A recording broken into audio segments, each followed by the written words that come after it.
So in this segment, we're going to be talking about an article in the Telegraph which claims they are beginning to fear that Brexit will be crushed, and as all Telegraph writers do, they have to show that they've actually read some books, so they start off with quotes or references to things you may not have read. Now in this case, I'm not going to say it's too outlandish given that they are quoting Sun Tzu, which a lot of people do tend to do.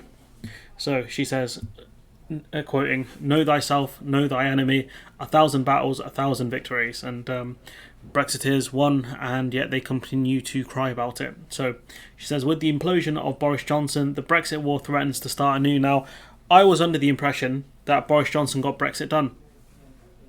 Was he wrong? Was he lying?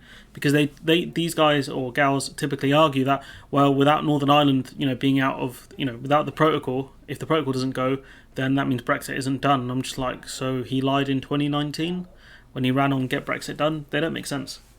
The Prime Minister who ended the last battle by getting a Brexit deal done, which apparently is different to getting Brexit done, okay? Meanwhile, Remainers who will never give up the fight sense weakness. Should be sense weakness, really, shouldn't it? Remainers will always argue to rejoin the EU, but that's you need a lot of things to fall into place if we are to rejoin the EU. One of those would be a competent government who actually wants to rejoin the EU, and obviously the EU allowing us to rejoin, which I don't think will happen. Andrew Adonis rallies against a revolution which devours its children, so essentially Brexit, which is devouring its own children, is true. And Michael Heseltine, who declared that if Boris goes, Brexit goes. And that's another article I'll talk about, which is simply not really true, is it? Because even if we do reform ourselves and actually look like a competent government, again, the EU are going to have to want to take us back, and that's not going to happen. I can't see it happening for a long time. Starmer has been at pains to reassure voters in recent days that Labour will not take Britain back into the European Union, which is true.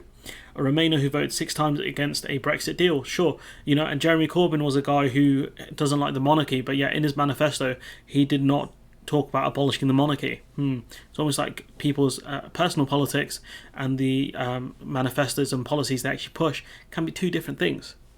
Starmer is powerless to stop the rejuvenation of the Remainer campaign. And why would the Remainer campaign be rejuvenated if Brexit is going so well? Surely we wouldn't have any arguments, right? There wouldn't be supply chain problems, a falling pound, etc. The pound being referred to as similar to an emerging market, an emerging country's currency, because so many people are betting against it. Why are so many people betting against it? This is in part due because of the chaos that has gripped the government. Unless you're arguing Brexit has directly caused the chaos in the government, this is not a strong argument. You can talk about the fact that the supply chain crisis has caused absolute havoc. The labour shortages have caused absolute havoc. If you're arguing that has, impacted the economy and damaged the government, then fine. But, the stuff that's impacted the government would be the Pincher scandal, obviously the cost of living crisis, which is directly impacted by Brexit. But it's the Pincher thing that took him out in the end. It was the final straw, wasn't it? With the fall of Johnson, they think their time has come, talking about Remainers. And I don't think that's true, because if you look at the rest of them, right, even the moderate candidates are talking about getting rid of the Northern Ireland Protocol. There's no one in the Tory party, apart from probably Tobias Ellwood, who's publicly talked about rejoining the single market. That's it, one person. It's not going to happen. Whilst the Tories are in charge, it's never going to happen. Over the next 2 years, they will likely proceed with a calculated mixture of boldness and caution. So, on the one hand, they're going to be bold, on the other hand, they're going to be cautious. Come on, man. Pick a lane. Honestly, pick a lane. These writers, pick a lane. Already, the public is being relentlessly bombarded with misinformation. Yeah, I'm reading a lot of misinformation already, right here, which erroneously links every ill-facing Brexit with the decision to leave the EU. Not all of them are, but when you look at the main issues we're facing, a currency crisis. Even the Telegraph themselves have talked about how we're in a currency crisis and the pound is falling, the pound is struggling. That's directly linked to Brexit, because the pound has dropped off significantly since 2016. The supply chain crisis, Brexit. The labour shortages, Brexit. Cost of living crisis, we can't even pick out the fruit and veg out of our own farms, Brexit. Come on, man, let's be honest. A lot of the problems we're facing right now, you can directly or indirectly attribute to Brexit. Let's be honest here. As the Tory party is distracted by internal dramas, negative Brexit sentiment will mount. That's not strictly true, is it? Unless you can link the Brexit problems with the government, which I can do, but apparently not many writers can, it's not going to work, especially when the Pincher thing is not related to Brexit at all.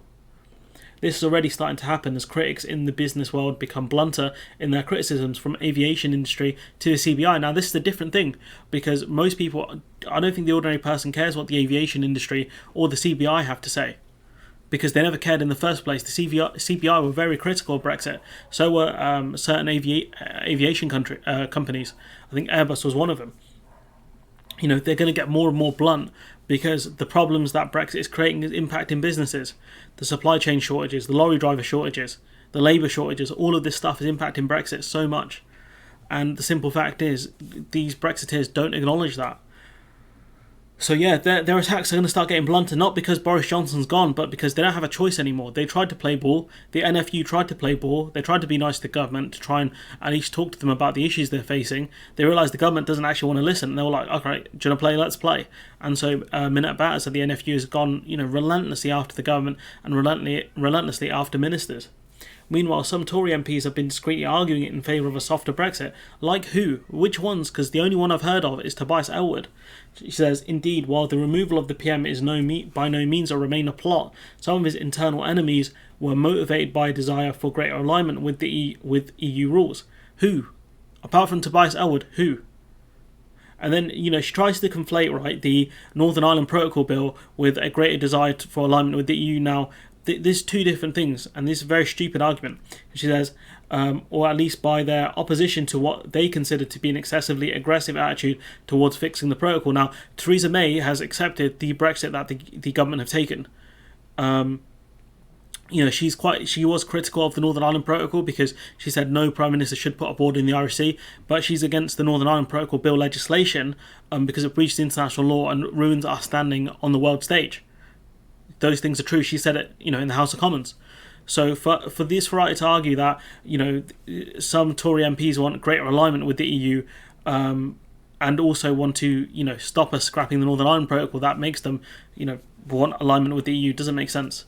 These are two separate things. Wanting alignment with the EU is one thing. Not wanting to scrap the Northern Ireland Protocol, an international agreement that we, signed up to, not under duress, under our own accord, are two different things. And that's something the writer doesn't really understand. So I hope that made sense. But this bit in green and this bit in yellow just don't work together properly, especially when you combine it with the bit in orange. She says, he's the fallen Brexit saviour. He's not really the Brexit saviour, though, is he? He fair enough, he's the one that got it over the line, but he's not fallen because of Brexit, and this idea that he's some sort of hero is nonsense. His renegotiation of Theresa May's deal, in defiance of his critics, invested him with a heroic mythos, which is true to an extent that people were like, well, this guy can get anything done. But the difference is, what he agreed to was to basically get rid of Northern Ireland from the UK's, single customs union for goods, essentially single market customs union for goods. So goods could flow freely from England to Scotland, but can't do so for England and Northern Ireland. That's the change he made. He put that trade border in the Irish Sea so that the rest, so Great Britain, could leave the EU, essentially. All is best in all his defiance and optimism. He embodied a new era of buccaneering populism, which I guess is true, but then where did that get us? An economy that's on its last legs, really. His rare aura stirred millions across the country, from Wolverhampton to County Durham, to put their faith in the Conservatives for the first time. And how was their faith rewarded? A cost of living crisis, a supply chain crisis, and a labour shortage. And also, of course, a falling pound. She talks about the fact that there's no clear replacement for Johnson, which is true.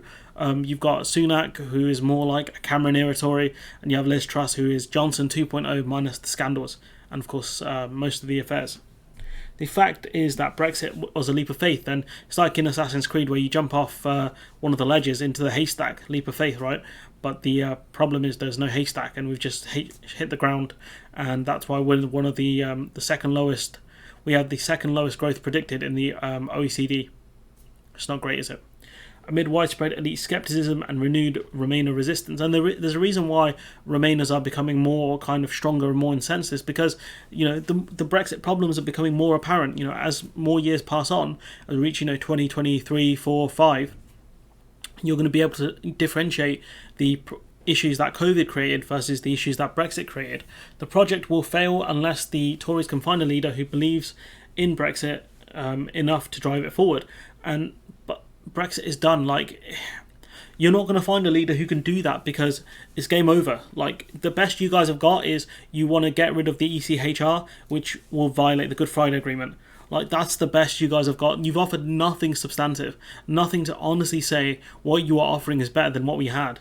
She says, a leader who understands that Brexit, which fuses free market economics, sovereign populism, and it exemplifies the political third way that Tony Blair strove for but never found. So, let's have a look. Okay, so free market economics and Tony Blair's third way doesn't really go together, does it? Because as far as I'm aware, Tony Blair's third way is not mainly about free market economics. It's more about kind of centre-left economics, as far as I'm aware. So it doesn't call for absolute free marketism.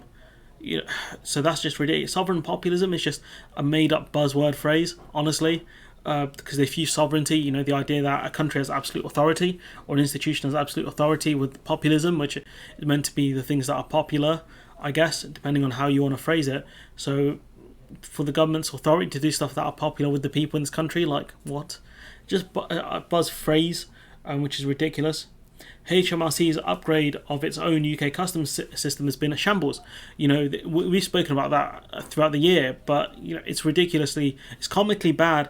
The GVMS system, the fact that we didn't even do customs fees for the first 6 months of last year. I think even maybe for most of last year, really, on imports. So we've lost a lot in tax duties. And even now, the EU has a competitive edge when it comes to exports versus imports. The EU do full checks on our goods, but we don't do most of the checks on EU's goods, apart from customs. That's it. Whitehall has become bolder in its resistance to government directives. Again, that's not really true. The only one that they've tried to block is Priti Patel's Rwanda scheme, which Priti Patel forced through in the end. You don't read too much of civil servant resistance. Even the leagues have reduced quite a lot. Big business seems to be on the warpath against regulatory reforms that would increase competition. Again, that's not true. Big business is on the warpath against stupid reforms like putting sparkling wine in plastic bottles instead of glass.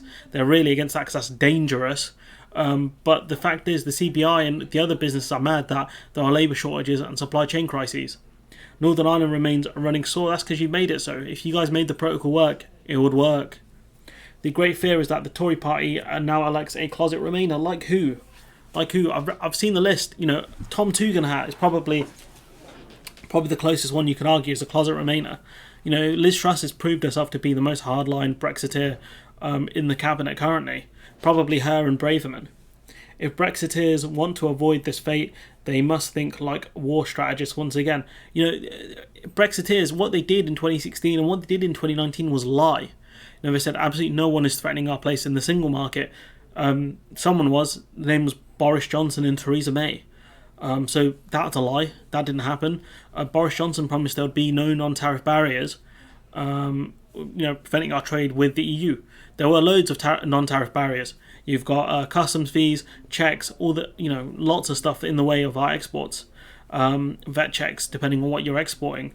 It's been a nightmare. Ask farmers, ask fishermen, for example, how badly the situation is going. So unless you're asking for Brexiteers to start lying again, which is the only thing they're really good at, there's nothing more they can do here because the game is up. The game is up. It's all over. Don't cry, don't beg, because this is it now. You've lost. Because at the end of the day, Brexit was a nightmare. You guys had no idea what you were doing from the start. You created import systems that don't work, export systems that don't work. The whole thing's a shambles. Our growth rates are very, very low. And the only thing you guys have got to say is, vaccinations. Our vaccination rates were very low. The only reason they were so high is because we imported vaccinations from the EU and stopped exporting them. Talk about highest growth in the G7. That's not happening anymore, is it? And one of the reasons, I think the main reason why we had such high growth initially was because we had fallen the most during COVID. We had, I think, one of the highest contractions amongst the G7 and amongst the G20. So it was an economic mirage. I went through an article from the Financial Times which spoke about it, which is the UK's growth is a mirage because we fell so much. But anyways, I'm going to leave it there. Let me know what you think about this kind of comical article. Remember to like, comment, share, subscribe, support the channel on Patreon if you can, and hopefully I'll see you in the next one.